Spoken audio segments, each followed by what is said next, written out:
이재명 지사의 경우에는 이미 한번 검증 자체를 거쳤던 거 아닙니까? 거쳤고 지금 간에 자기가 말하자면 뭐 불미스러운 뭐 형수 문제도 있고 여배 문제도 있고 뭐 불미스러운 건 많이 있지만 그걸 계속 떠들었으니까 엄청난 이점을 가지고 있는 게 새롭게 나올 게 이제 별로 없는 까만 옷을 입고 있단 말이에요.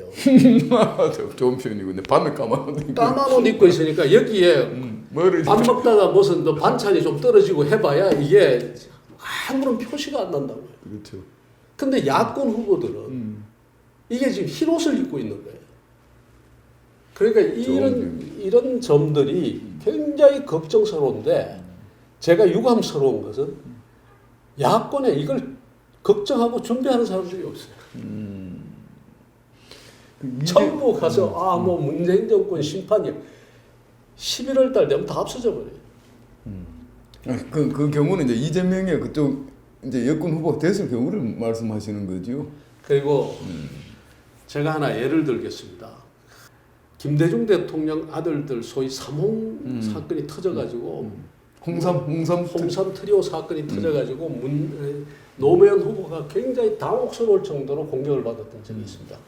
DJ 아들이다 해가지고 너 같은 선거 국면에서 선거 국면에서 막판까지 그런 데서 이제 사실은 메시지 하나가 굉장히 중요하다. 어떻게 나갔는가? 그거 부정할 수가 없잖아요. DJ의 그 사실은 상당한 지원을 받아가면서 심지어 국민 경선이라는 것도 사실 DJ의 그 구상에 의해서 다 이루어지는 거 아닙니까? 예. 안 그랬으면 어떻게 후보가 됐겠습니까? 그러니 그걸 상대가 공격해내는데 제가 지금 기억나는 게 뭔가 문구 하나가 뭔가 하면 한나라당은 DJ와 싸우십시오. 우리는 미래로 갑니다. 참, 그 카피라이트 한 사람이 그걸 가져왔는데 굉장히 좋았습니다. 그 여론이 바뀌는 걸 느꼈거든요. 후보가 그걸 받아서 치고 가고. 그렇기 때문에 사실은 정세균, 이낙연도 그렇게 치고 나올지도 모르죠. 누구를 칩니까? 말하자면 문재인이 칩니까? 국민의힘은 문재인과 싸우십시오. 우리는 미래로 갑니다. 그래서 어떤 경우에서든 가장 기본이죠. 어떤 국가를 만들고 어디로 가야 되겠다라는 것을 제시하는 건 그 기본이 정치의 기본 A 아닙니까? 지금 이재명 지사가 여권 후보가 될 거라는 전제에서 이 말씀을 하시는데 여권 내에서도 이재명한테는 우리가 줄 수 없다.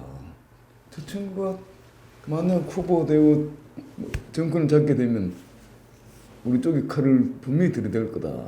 지금 관계 자체 그동안 관계에 의해서 뭐 그렇게 되면 이쪽에서 아마 문재인 대통령 지지 어떤 이쪽 소위 말하는 문파에 내에서 자기들끼리 우리가 후보를 한번 만들어 보자. 네. 뭐 이렇게 나올 수는 있는 거지. 안 통할 겁니다.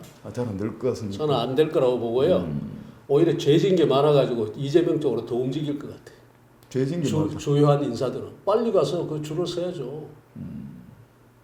그 지금 사실은 상당히 많은 친문들이 지금 친문들이 지금 대거 지금 이재명 캠프로 지금 이동하고 있지 않습니까?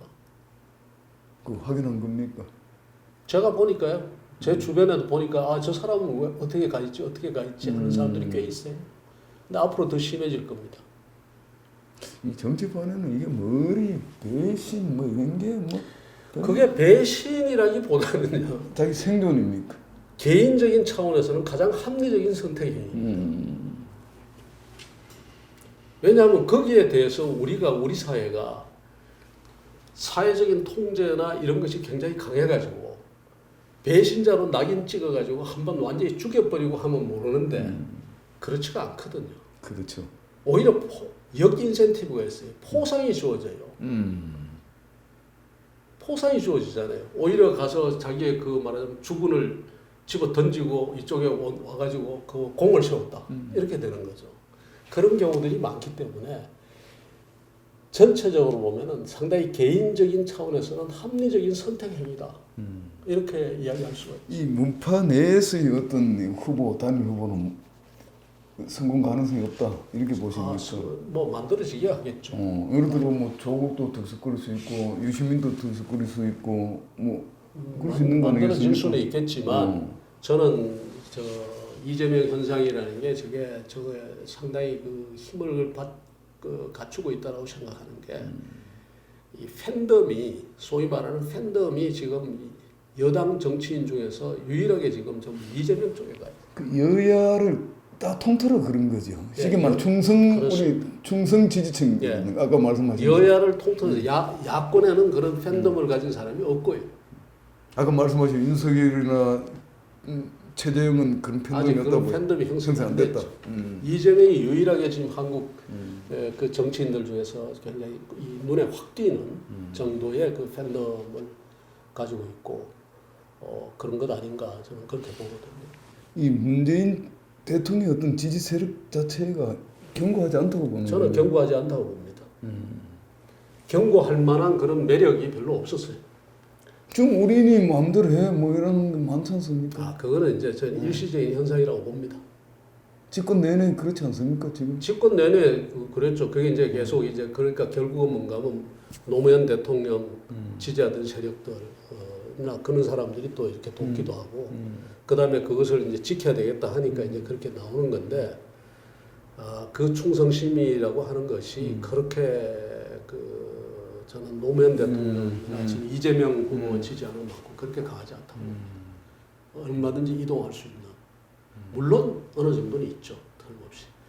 우리 위원장께서는 이제 노무현 정부 시절에 같이 이제 청와대 근무를 문재인 같이 했지 않습니까? 뭐 제가 듣기로는 이제 노무현 대통령 청와도 많이 받았고 뭐 거의 재임 기간 내내 청와대 뭐 어떤 그 안에 있든지 아니면 그 근방에서 계속 면들었는데 문재인 실장은 대통령이 되고 본인은 지금 현재 이 지경이 되었습니까? 뭐 이 지경이 어떻습니까? 괜찮은데. 그러니까 결국은 이게 이제 한국 정치의 그 맥을 따라가는 건데요. 기본적으로 뭐라 그럴까 세력을 만드느냐 안 만드느냐의 차이라고 봅니다. 중요하죠 정치에서. 저 같은 경우는 일을 하자는 게 이제 기본이었고, 문 실장은 문재인 대통령은 어찌됐든 부산이라고 하는 기반을 해서 소위 부산 라인이라고 하는 그 사람들을 중심으로 해서 그 세력을 가지고 있었고요. 그 다음에 또 하나의 큰 차이는 당시의 민주당의 지도자들이 이 뭐라 그럴까 문재인 대통령이 만만하게 보였을 겁니다. 이해찬이라든가 한명숙이라든가 뭐 유신이나 이런 사람들이 문재인이라는 사람은 직접 나서서 정치를 할 사람이 아니고 앞에 내세워놓으면 언젠가는 자기들을 도와줄 사람으로 봤을 겁니다. 우리 쉽게 말하면 얼굴마다 말씀하신 겁니까? 그런 정도지 결국은 그렇게 나서지 않을 사람으로 봅니다. 사람 잘못 봤구만 그 당시에. 사람을 잘못 봤는지 아니면은 원래 사람이라는 것이 한번 말하자면 그런 권력의 그 트레일이 올라가면 그렇게 달리게 돼 있는지.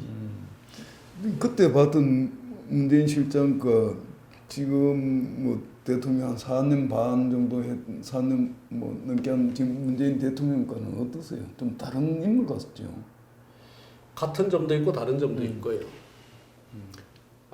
우선 뭐 성향도 정치적인 성향도 비슷하고 거의 같다고 봐야 되죠. 성향은 비슷하다. 성향 말하자면 상당히 일종의 보면 조금 좀 진보라고 할까, 진보 좌파라고 할까 그런 성향들이 있지 않습니까? 그런 거 뭐 그런 거나 그 다음에 자기 주장을 뚜렷하게 이렇게 말하지 않는 것, 뭐 이런 부분들도 비슷해요. 그러니까 뭐라고 보이는가 하면 다른 사람들이 봤을 때 저 사람이 뭘 하겠다는 게 아니라 저 사람은 나를 도와줄 사람 내지는 나중에 내 베이스가 될 수 있는 사람이다 이런 이미지를 주는 데 비해서 우리는 저 같은 사람은 정책을 다룬 사람 아닙니까?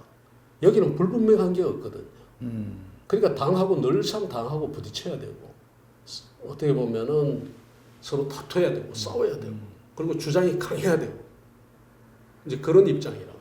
그리고 누가 봐도 이제 저거는 뭐 쉽게 말해서 만만하질 않죠. 그 달라진 부분은 어떤 겁니까? 그때와 비교해보면 달라진 부분은 말이 좀 말이 많아졌죠. 낯설다 뭐 이런 느낌이 좀 내가 후보 때 보니까 말을 많이 하더라. 말씀을 많이 하더라고. 그 정말 그 말이 별로 없는 분이거든. 근데 보니까 이제 뭐 어떤 환경에서든 수석 보좌관 회의에 어떨 때는 단어가 뭐 10,000개 이상의 단어를 이야기했다는 이야기도 나오고 10,000개. 그러니까 말을 많이 하는 거죠. 그런 모습은 제가 못 봤거든요. 말이 거의 없는 그런 스타일인데. 그 말에 대한 어떤 신뢰가 좀 떨어지는 것 같아요. 근데 거짓말을 한다는 그런 느낌도 좀 받고 있고 물론 이제 우리가 비판적인 입장이라 그런지 모르겠는데 자기 그림이 확실하고 그 다음에 자신이 있으면 사실은 사람의 말이라는 것은 아무렇게나 해도 다 이렇게 맞게 돼 있습니다. 조각이 그 퍼즐 맞춰지듯이 갖다 놓으면 그게 그렇게 어긋나질 않아요. 근데 자기 철학이 분명하지 않거나 그 다음에 자신이 없거나 하면은 그 상황에 따라서 이야기를 하게 돼요. 말이 바뀌는 것 같아요. 위원장께서는 이번 대선에 본인한테 어떤 찬스가 올 거라는 어떤 그런 기대를 갖고 있습니까? 저한테 찬스가 오면 그건 불행한 거고요. 왜냐하면 그거는 지금 기존의 후보들이 다 무너진다는 이야기거든. 그 무너졌다 하더라도 뭐 그게 그 찬스가 이 위원장한테 간다고 봅니까? 찬스가 오는 걸 기다리지는 않겠죠. 말하자면 어떤 시점이 돼가지고 내가 나가야 되겠다고 하면 나서는 거지. 예? 그냥 기다려서 먹는 거. 본인도 뭐 예를 들어서요. 대선 출마를 하겠다는 겁니까? 할 수도 있죠. 할 수 있죠. 왜냐하면은 조건이 있을 겁니다. 말하자면 아무도 말하자면 국가의 어떤 비전이라든가 이런 부분에 있어서 너무나 모호하고 가지고 뭘 하고 왜 대통령 나왔는지 도대체 모를 그런 지금 행보를 한다. 이러면 단 1%가 아니라 0.1%를 얻더라도 해야 되는 거예요. 그걸 바로잡기 위해서라도.